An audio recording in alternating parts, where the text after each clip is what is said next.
ავერსი წარმოგიდგენთ სამედიცინო რადიო გვერდს იმედის კლინიკა სერგო კობალავასთან ერთად.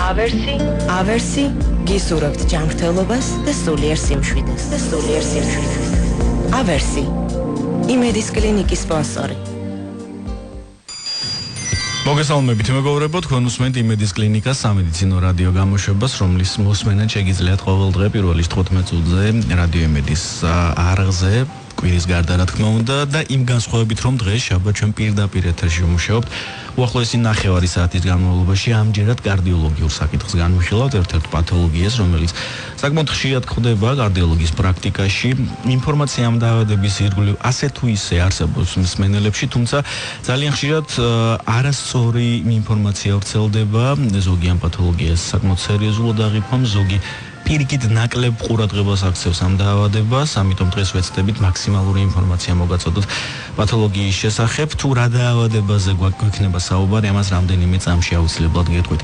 თავდაპირველად როგორც ყოველი გადაცემის დასაწყისში, შაბათობით შეგახსენებთ ტელეფონის ნომრებს 292 11 88 2 92 11 99 ამ ნომრების საშუალებით შეგიძლიათ დარეკო სტუდიაში და კითხვა პირდაპირ ეთერში ჩვენს სტუმარს დაუსვათ.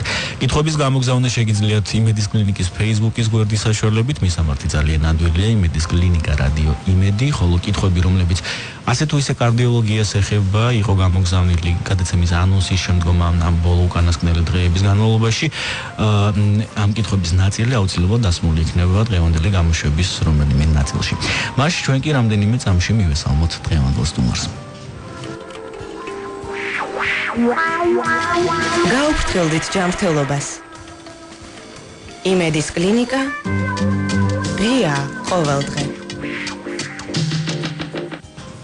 მაშინ მეგობრებო დღეს ასეთი საკითხი შევარჩიეთ თქვენთვის მიტრალური პროლაფსი ბარლოუს დაავადება.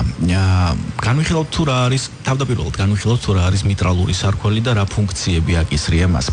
მიტრალური სარქლის პროლაფსი განმართავთ ამ პათოლოგიას მიზეზებზე, განვითარების ხელშემწყობ ფაქტორებზე ვისაუბრებთ, კლინიკურ გამოვლინებებსა და ფორმებზე გავამახვილებთ ყურადღებას გადაცემის მეორე ნაწილში კი დიაგნოსტიკის და მკურნალობის საკითხებსაც განვიხილავთ.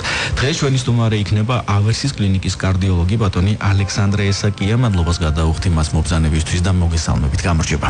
მოგესალმებით ბატონო სერგო, მივესალმებით თქვენს რადიო მსმენელს. ბატონო ალექსანდრე, პირველ რიგში მიტრალური სარქველი, მოდით სანამ უშუალოდ დაავადებაზე გადავალთ, განმარტოთ რა არის ეს გულის ეს სარქველი, რა ფუნქციები აკისრია მას. ბატონო სერგო, გული მოგეხსენებათ წარმოდგენილია როგორც ხროვ ორგანო, შედგება 4 კამერისაგან, 2 პარკუჩი არის, 2 წინა გული, მარცხენა მარჯვენა, ხოლო მარცხენა წინა გულსა და პარკუჩის შორის მდებარეობს მიტრალური სარქველი, ორკარედა სარქველს უწოდებენ ასევე, ვინაიდან ის ანატომიურად შედგება 2 კარედისაგან, წინა და უკანა კარედი, წინა კარედი უფრო დიდია ის შედარებით ვიდრე უკანა და ის ფუნქციურად ასრულებს, როდესაც წინა გულიდან პარკუჩში გადაედინება სისხლი, სისხლი გულში მოძლარობს ერთი მიმართულებით, ხოლო პარკუჩის შეკუმშვისას სარქველი იხურება, რომ სისხლის დაბრუნება არ მოხდეს უკან წინა გულში. მოდით ერთი ფრაზაც, ერთ ტერმინიც გამოვიყენოთ ამ შემთხვევაში, რადგან ამ ტერმინს ვერ აღვვლით გვერდს მიტრალური სარქლის პროლაფსის დროს, ეს არის რეგურგიტაცია. ანუ ეს დაბრუნებულ ნაკადს ეწოდება რეგურგიტაცია ამ შემთხვევაში. ხშირად პროლაფსთან ახლავს რეგურგიტაციას, ანუ სარქლის ნაკლოვანება, მაგრამ ყოველთვის ეს არ არის სავალდებულო, თუ ახლავსთან, რა თქმა უნდა, ეს უფრო მძიმე მდგომარეობას წარმოადგენს, ვიდრე მხოლოდ პროლაფსი.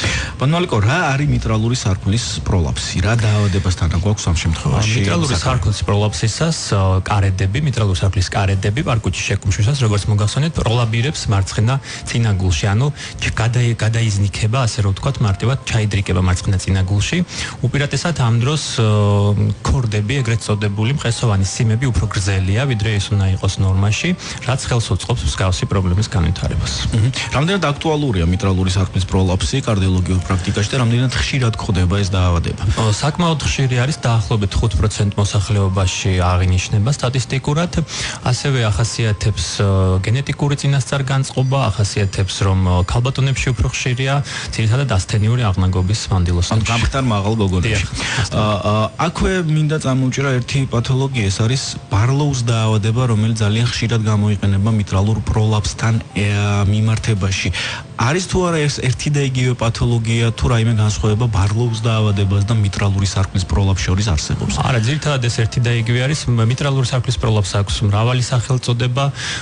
აქვს ასევე კლიკ-შვილის სინდრომსაც უწოდებენ მიტრალურ პროლაპს, მიქსომატოზურ სარკმელს და რამოდენიმე სახელწოდებით არის წარმოდგენილი. მიტრალური სარკმლის პროლაპსი, მიზეზები და ხელშემწყობი ფაქტორები. როგორც თქვით, ერთ-ერთი რისკ ფაქტორი პაციენტებისა ეს არის ახალგაზრდა, გამხდარი, მაღალი ტანის მქონე გოგონები. სხვა რა მიზეზები და რა რისკ ფაქტორები არსებობს ამ დაავადების განვითარებისა? რისკ ფაქტორებიდან როგორც მოგახსენეთ, ერთ-ერთი წამყვანი არის გენეტიკური ფაქტორი, მათ შორის მემკვიდრეობითი ფაქტორი, როგორც დაუშვათ მშობლებს აღინიშნება, დიდი ალბათობით შესაძლოა შვილს აღინიშნოს. ხშირად თან ახლავს ბევრ სხვა გენეტიკურ დაავადებას, როგორც არის მარფანის სინდრომი, რომელიც არის შემერთებელქსოვილოვანი დაავადება, ხოლო ასევე შეიძლება იყოს შეძენილი, როგორც არის მაგალითად გულის იშემიური დაავადების დროს. აქ მექანიზმი შედარებით სხვა არის, როდესაც ზიანდება პაპილარული დრვილისებრი კუნთი და მის შედეგად ვითარდება პროლაპსი, ვინაიდან დრვილისებრი კუნთი არის საფიქსაციო არე, რასაც უკავშირდება ეს ზემოთ მოხსენიებული ქორდები, მყესოვანი სიმები, რომლებიც უკვე უკავშირდება მეორე ბოლოთი მიტრალურ სარკმელს. მანოლიკო, თქვენ ძალიან საინტერესო თემა ახსენეთ მიზეზებთან მიმართებაში, რომ მიტრალური სარკმლის პროლაპსი არა იშვიათად ხდება, არა როგორც დამოუკიდებელი პათოლოგია, არამედ ერთ-ერთი თანდევი სიმპტომი მრავალი სხვა გენეტიკური პათოლოგიისა და ახსენეთ ერთ-ერთი ყველაზე ხშირი დაავადება ეს არის მარფანის სინდრომი. როდესაც თქვენთან მოდის პაციენტი, რომელიც აღნაგობა არის ძალიან თვალში საცემი, არის მაღალი, გამხდარი, ახალგაზრდა გოგონა, აქვს მაღალი ხარისხის მიტრალური პროლაპსი. აუცილებელია თუ არა ამ შემთხვევაში ვეძებოთ რაიმე სხვა დაავადება, რომლის ერთ-ერთი თამდევი ნიშანი მართლაც შეიძლება იყოს მიტრალური სარკმლის პროლაპსი. რა თქმა უნდა, აქ მთლიანად უნდა იქნეს შესწავლილი გულის აგებულება, მაგისტრალური სისხლძარღვები და არ იყოს აქცენტი გაკეთებული მხოლოდ მიტრალური სარკმლის პროლაპსის დიაგნოსტიკაზე. პათოლოგიის დროს, როგორც აღნიშნეთ, ამ შემთხვევაში ამ სარკმლის კარედები ნორმალურად არ იხურება და ნორმალურად ვერ ასრულებს საკუთარ ფუნქციას. ანუ ერთგვარი მანკია, მოდით ასე ვთქვათ, შესაბამისი სარკმლის განვითარებისა. რა პათოლოგიური ძვრები ვითარდება ამ შემთხვევაში? გულის შიგნით სისხლის მიმოქცევის თვალსაზრისით რის გამოც არის მნიშვნელოვანი და საყურადღებო ეს დაავადება. პათოლოგიური ძვრების თვალსაზრისით ეს უკვე დამოკიდებული არის მიტრალური სარკმლის პროლაპსის ხარისხზე.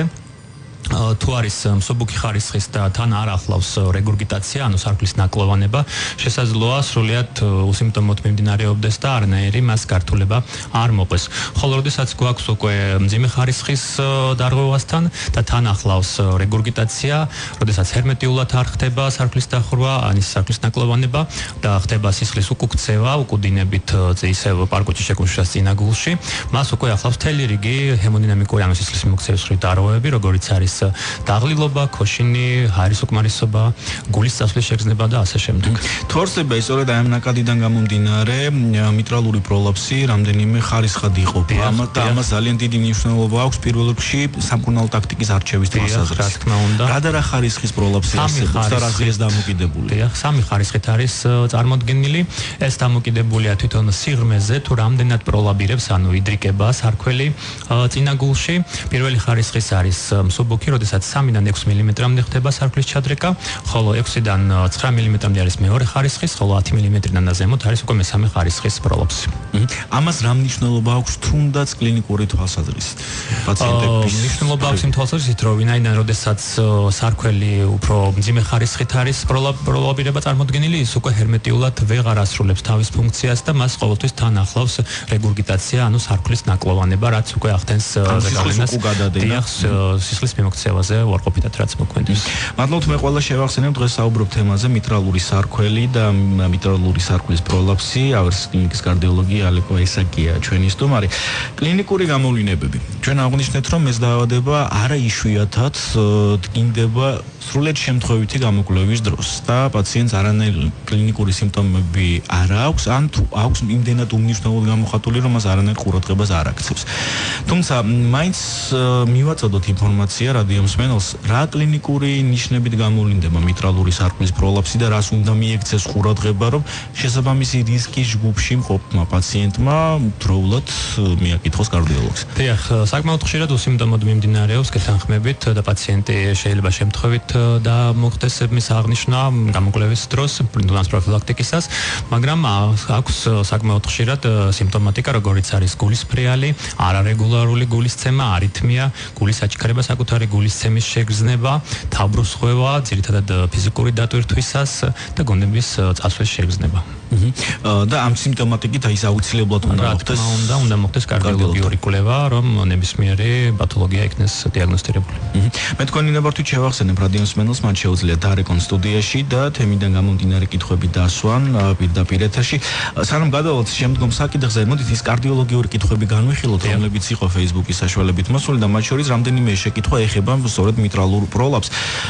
3 წლის წინ დამისვეს პროლაპსის დიაგნოზი, მითხრეს საოპერაციო არ არის, უბრალოდ წელიწადში ერთხელ დავდივარ საკონსულტაციო და ვიკეთებ ეკოს.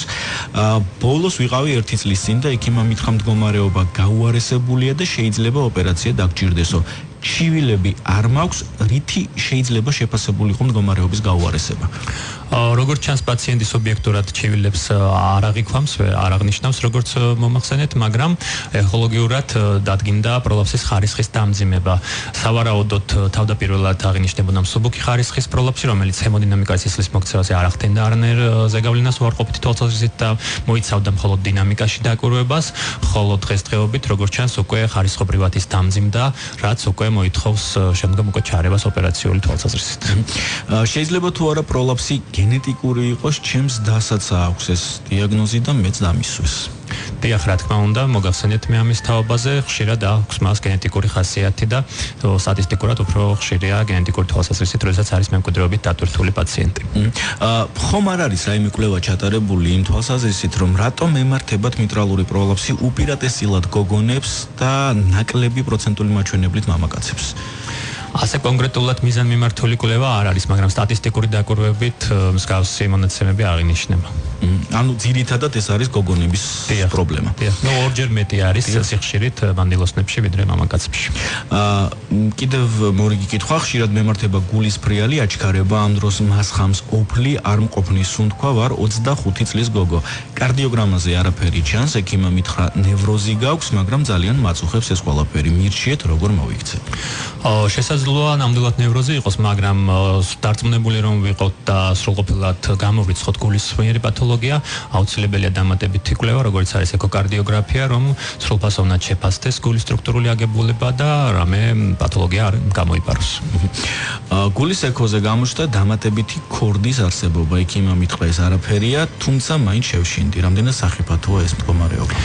სახიფათო არ არის, ეს საკმაოდ ხშირი მოვლენა არის. ქორდა ეს როგორც უკვე მოგახსენეთ, ეს არის წესოვანი სიმი, რომელიც უკავშირდება სარკმლებს და მოახდენს მის ფიქსაციას, ხოლო დამატებით ქორდას, ანუ იგივე ცრუ ქორდას ვეძახით, როდესაც ის სარკმელთან არ არის კავშირი და კედლებს შორის მდებარეობს. ის არაფერს არ აშავებს, ასე რომ ვთქვათ, დიდ ზეგავლენას არ ახდენს სისხლის მოქცევას. იყოს ხოვრების ბოლომდე პრობლემას არ შეუქმნის. წნევის გამო სვამდი კორენიტექს და დამაწყებინა ხველა. ექიმა შემიცვალა და ახლა მაძლევს კოვალტანს, მაგრამ ეს ამალი არ მიწევს წნევას ისე როგორც კორენიტეკი, რითი შეიძლება შევცვალო. კოვალტანი ფაქტიურად იგივე ფუნქციას ასრულებს, მაგრამ არ ახასიათებს ხველა. როგორც ჩანს, შესაძლოა დოზირება არ არის ადეკვატურად შერჩეული, ან საჭიროება მოითხოვს კომბინირებულ თერაპიას და დამატებით სხვა ჯგუფის მედიკამენტის დახმარებას, რომ მოხდეს ადეკვატურად წნევის რეგულირება. მოდი რადიო მსმენელს ურჩიოთ მაშინ ვალეპო, რომ არავითარ შემთხვევაში მედიკამენტი საკუთარი ინიციატივით არ შეცვალოს, არც მოხსნას, არც ზოგადად გაზარდოს, ალბათ ყველაზე უკეთესი რჩევა იქნება მივიყვანოს ისევ იმ კარდიოლოგს, რომელმაც დანიშნა ეს მედიკამენტი და შესაბამისად მასთან ერთად ეცადოს უნდა შეეხმიანოთ საკუთარ მკურნალ ექიმს, რათა მოხდეს უკვე შესაბამისად დოზის კორექციას მოითხოვს ეს თუ სხვა მედიკამენტის ჩართვას მკურნალობაში. მე დამიდგინეს წინა გულთაშუაძგიდის დეფექტი, ვარ 20 წლის, მანამდე არაფერი მაწუხებდა. ბოლო თვეებია დამეწყვა ჰაერის უკმარისობა და ქოშინი, ამიტომ მომხდი ექიმთან. მითხრეს სასწრაფოდ საოპერაციო ხარ, არსებობს თუ არა რაიმე საშუალება, რომ ოპერაცია ავირიდო თავიდან? არსებობს საშუალება, მას ეწოდება ოკლუდერი, როდესაც იგივე ოპერაციული ჩარევა, ოღონდ არ ხდება ღია წესით გულის გაჭრა, როგორც ასეთი და ეს ხდება უკვე კათეტერის მეშვეობით, მაგრამ აქ უკვე დამოკიდებულია ეს შესაძლებელია თუ არა წინაგულშეში წკიდის მდებარეობაზე, დეფექტის მდებარეობაზე, თუ ის ცენტრში მდებარეობს, მაგ დროს შესაძლებელია, თუ ის უფრო ნაპირზე არის, ასე რომ ვთქვათ, მაგ დროს მექანიკურად, ფიზიკურად შეუძლებელია ამის განხორციელება. დადგენილი მაქვს პროლაფსი 2 წელია, საკმაოდ მაღალი ხარისხის და ჩემი ექიმი მეუბნება, სანამ ოპერაციას არ გაიკეთებ, ფეხმძიმობისგან თავი შეიკავე.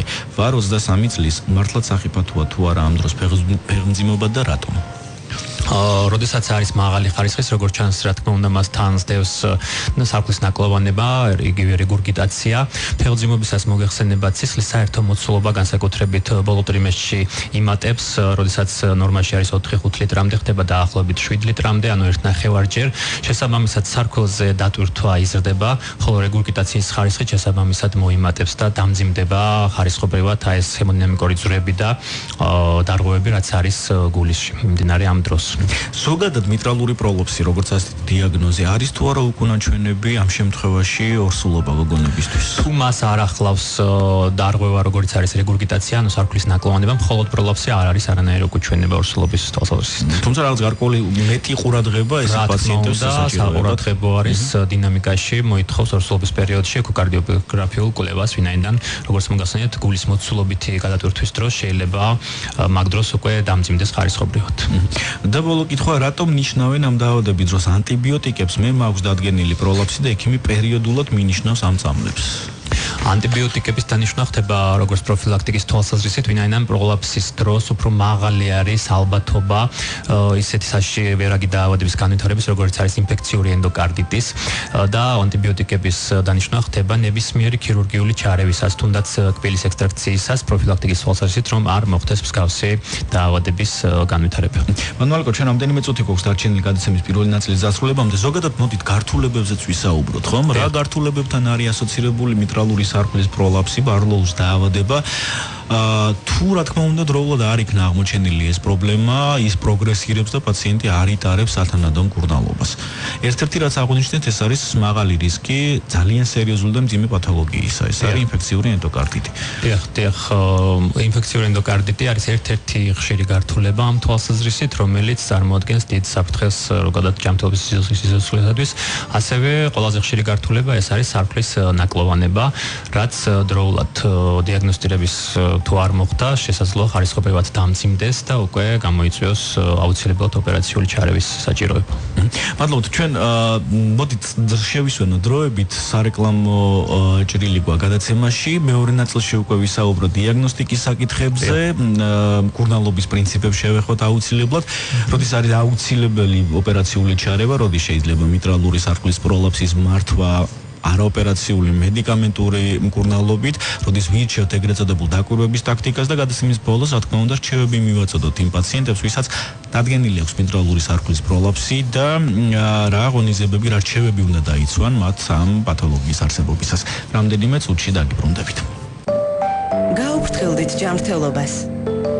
იმედის კლინიკა ღიაა ყოველდღე.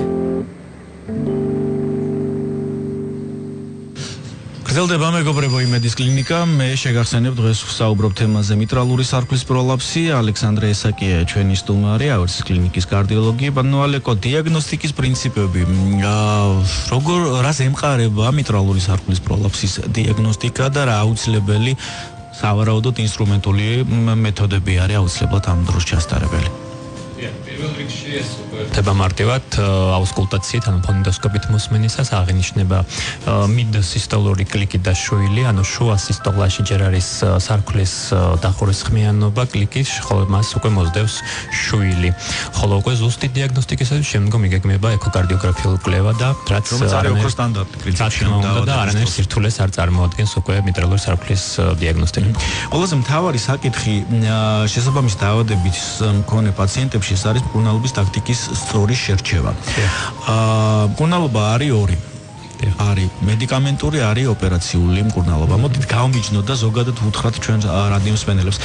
როდის მიმდინარეობს დაკვირვების ტაქტიკა და შესაბამისად სამკურნალო პრეპარატების დანიშვნა პაციენტებთან და როდის არის გადაუდებლად ოპერაციული ჩარევა აუცილებელი და რა სიტუაციებს ზოგადად ოპერაციული ჩარევა პაციენტებში?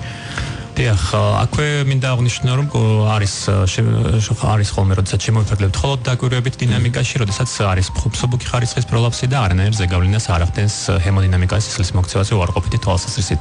ხოლო თუ უკვე არის რეგურგიტაცია, ანუ სარქლის ნაკლოვანება, მაგრამ არის მსუბუქი ხარისხის, შეიძლება შემოვიფარგლოთ მხოლოდ მედიკამენტოზური მკურნალობით. ხშირად გამოიყენება ნებისმიერი მცენარეული ტიპის დამასწავლებელი საშუალებები, ასევე ბეტა-ბლოკატორები, რომელიც გულისცემის სიხშირის გაიშვიათების ხარჯზე ზოგავს სარქველს გადატვირთვისაგან და როგორც ზემოთ მოგახსენეთ, გამოიყენება ანტიბიოტიკები, ვინაიდან მაღალი არის რისკი გართულებების თვალსაზრისით ინფექციური ენდოკარდიტი, როგორც იყო ერთ-ერთი მათგანი. ხოლო თუ საქმე გვაქვს უკვე მძიმე ხარისხის ნაკლოვანებასთან, რომელიც უკვე აუცილებლად საჭიროებს ოპერაციულ ჩარევას. ოპერაცია, როგორც ასეთი, არის რამოდენიმე ტიპის. ერთ-ერთი არის თვითონ სარქლის პლასტიკა, როდესაც ხდება სარქლის აღდგენა, თუ არის მაგალითად ქორდის გაგლეჯა, ან პრესოვანი სიმების, რომელიც ახდენს ფიქსაციას სარქლისას, ან ხდება ასევე სარქლის პროტეზირება ხელოვნური, ანუ ბიოლოგიური სარქლით. მადლობა. ბოლოს რჩევები რა შეიძლება უთხრათ ჩვენ რადიო მსმენელებს, ვისაც ადგენილი აქვს მიტრალური სარქლის პროლაფსი, რა რჩევებს უნდა მიიღნენ, რა ღონისძიებები უნდა დაიცვან და რამდენად ხშირად უნდა ეწვიონ კარდიოლოგს სტაბილური მიმდინარეობის შემთხვევაში? სტაბილური მიმდინარეობის შემთხვევაში პროფილაქტიკის თვალსაზრისით დინამიკაში დაკვირვება საკმარისი 6 თვეში ან მაქსიმუმ წელიწადში ერთხელ ეხოკარდიოგრაფიული კვლევა, რა თქმა უნდა, და ასევე ნებისმიერი ქირურგიული ჩარევის შემთხვევაში, ეს იქნება კბილის ექსტრაქცია, თუ სხვა ოპერაციული ჩარევა, ანტიბიოტიკოთერაპია პროფილაქტიკის თვალსაზრისით, რომ არ მოხდეს გართულება ინფექციური ენდოკარდიტის თვალსაზრისით. შესაძლებელია თუ არა ესეთ პაციენტებში ფიზიკური დატვირთვა, სირბილი, სპორტდარბაზში, სიარული, ანუ არსებობს თუ არა ამის შეზღუდვა ამ კონტინგენტის ეს უკვე დამოკიდებულია მიტრალური სარქლის პროლაფსის ხარისხზე. თუ არის მსუბუქი ხარისხის, რომელიც ჰემოდინამიკაზე არ ახდენს ზეგავლენას, ფიზიკური დატვირთვის შეზღუდვას არ საჭიროებს ბუნებრივია და პაციენტმა ჩვეულებრივად ჩვეული ცხოვრების წესით შეუძლია იცხოვროს. ხოლო თუ უკვე არის სარქლის ნაკლოვანება, რა თქმა უნდა, გარკვეული შეზღუდვები იმოქმედებს ფიზიკური თვალსაზრისით და არ შეიძლება გადაღლა და გულის გადატვირთვა როგორც ასეთი. დიდი მადლობა. ჩვენ ნელ-ნელა დავასრულოთ გამოშვება დღეს. საუბრობდით მიტრალური სარქლის პროლაფსზე და მე დარწმუნებული ვარ ჩვენმა სტუმარმა მაქსიმალური ინფორმაცია მოგვაწოდა ამ დაავადების შესახებ და ვინც უსმენდა ამ გადაცემას, იცის თუ რა არის მიტრალური სარქლის პროლაფსი, იცის მისი ფორმები, მისი კლინიკური გამოვლინება და რა თქმა უნდა გაითვალისწინებს იმ რჩევებს, რაც დღეს ჩვენმა სტუმარმა გითხრა, კლინიკის კარდიოლოგი ალექსანდრე ესაკია იყო ჩვენი სტუმარი. დიდი მადლობა საინტერესო საუბრისთვის. მადლობთ მოწვევისათვის. დღეს ამით ამოწუროთ იმედის კლინიკა, ერთმანეთს მომავალ კვირაში შევხვდებით. ნახვამდის. კარგად წონებოდეთ. ავერსი გისურვებთ ჯანმრთელობას და სულიერ სიმშვიდეს. ავერსი იმედის კლინიკის სპონსორი.